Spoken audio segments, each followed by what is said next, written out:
शुभं करोति कल्याणम्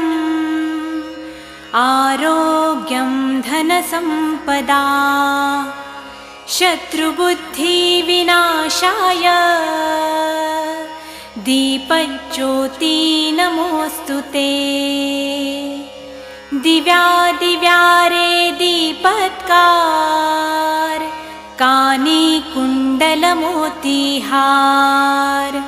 दिव्याला पाहून नमस्कार तिळाचे तेल कापसाची वात दिवा तेवे देवा पाशी उजेड पडे विष्णू पाशी माझा नमस्कार सर्व देव देवतांपाशी ये ग लक्ष्मी बैस ग बाजे